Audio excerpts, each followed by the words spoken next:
जो गलतियां हो गई हैं, मामे वे प्रपद्यन्ते माया मेताम तरन्ति थे। भगवान की शरण में होकर नाम जप करो तो जो भ्रम से हमारी गलतियां होंगी सब तर जाओगे। माया मेताम तरन्ति थे। हम तो हम सर्व पापेभ्यो मोक्षयिष्यामि मा शुचा। भगवान की शरण में होकर नाम जप करो, जो गलती है उसका मार्जन हो जाएगा, आगे गलती ना हो, आगे किसी जीव की हिंसा न करें। अगर सांप को काटना है ना तो तिजोरी में बंद हो जाओ, अपने समय पे काट देगा।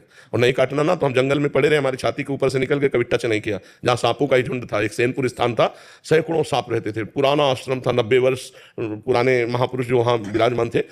इतनी सांप बिछी, इतनी बिछ खापर, एक से एक क्वालिटी के सांप, कोबरा और किंग कोबरा, ये सब बड़े बड़े सांप, और कभी टच नहीं किया। आंख मूंदे बैठे हैं, आंख खुली तो देखा सब रेंग रहे हैं, लेकिन फुसकार करके बगल से निकल के काटा नहीं। क्यों? काटना है उसी समय काटेंगे, नहीं काटना है तो आप सांपों के ऊपर पड़े रहो, नहीं काटेंगे।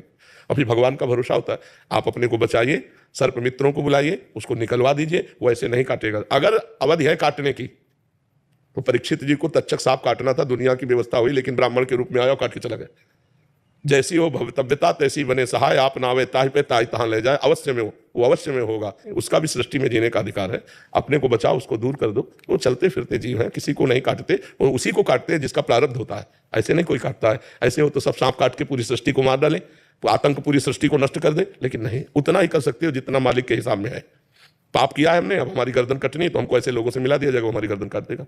अन्यथा खूब चौड़ी छाती करे घूमो, कहीं एक कांटा नहीं लगेगा अगर आपके विधान में नहीं है तो। नाम जब सबसे बड़ा प्रायश्चित, भगवान की शरण में होकर नाम जप करो, भजन के द्वारा, तीर्थयाटन के द्वारा, दान पुण्य के द्वारा, परोपकार के द्वारा, और सबका फल मांगे कि मैं निष्पाप हो जाऊं, मैं भगवान को प्राप्त हूं। तो फिर भगवत प्राप्ति ही ना होती अगर पाप नष्ट ना होते तो। निष्पाप पुरुष ही भगवत प्राप्त होता है। जो निष्पाप तभी हो जाता है जब नाम कीर्तन, भगवान की लीला कथा श्रवण, भगवान की लीला कथा गायन, नाम जप, दूसरों को सुख पहुंचाना, इसी से हमारे पाप नष्ट होते हैं। जी समझदारी तो इसी में कि यही आप बुद्धिमानी तो तभी, अभी देखो पीछे वाले बैच में एक बच्चा नहीं कह रहा था मुझे भय रहता है कि मुझे मरना है, मेरे से कोई पाप न बन जाए, कोई गलती। हमका कितना बढ़िया पवित्र हृदय है, नई अवस्था है, पर वो कह रहा मैं भयभीत रहता हूँ, मेरे से कोई पाप न बन जाए। तुमका तुम बहुत अच्छे महात्मा बन जाओगे अंदर से। जो भयभीत रहता है कि मेरे से गलती ना हो जाए, वो निकल जाएगा, और जो गलतियों में निर्भय होकर जाते हैं फंस जाते हैं, नष्ट हो जाते हैं। Secret tips to score full marks in maths. Just 29 rupees will make your child 5 times better. और जो गलतियों में निर्भय होकर जाते हैं फंस जाते हैं, नष्ट हो जाते हैं। विराली जी सूरत से, महाराज जी आपके चरणों में कोटि कोटि प्रणाम।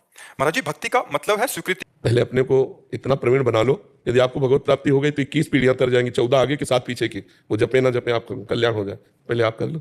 हर समय निरंतर इतना भजन करो कि भगवदाकार वृत्ति छा जाए, तो आपकी भगवदाकार वृत्ति से आपके परिवार का कल्याण हो जाएगा।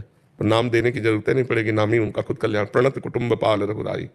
शरणागत भक्त के उद्धार का तो भगवान ठेका लेते ही है, लेकिन भक्त के परिवार के उद्धार का भी ठेका लेते हैं।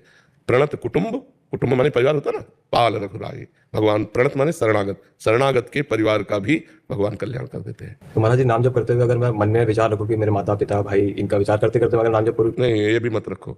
नाम जप करते विचार करो भगवान प्रसन्न हो जाए। भगवान प्रसन्न हो गए तो सब ठीक हो जाएगा ना। तो भगवान प्रसन्न हो जाए ऐसा भाव रखो। माता पिता परिवार में भगवान ही विराजमान है। जिन्हें तुम माँ कह रहे हो वो भगवान को ही बोल रहे हो, जिन्हें पिता बोल रहे हो भगवान को ही बोल रहे हो।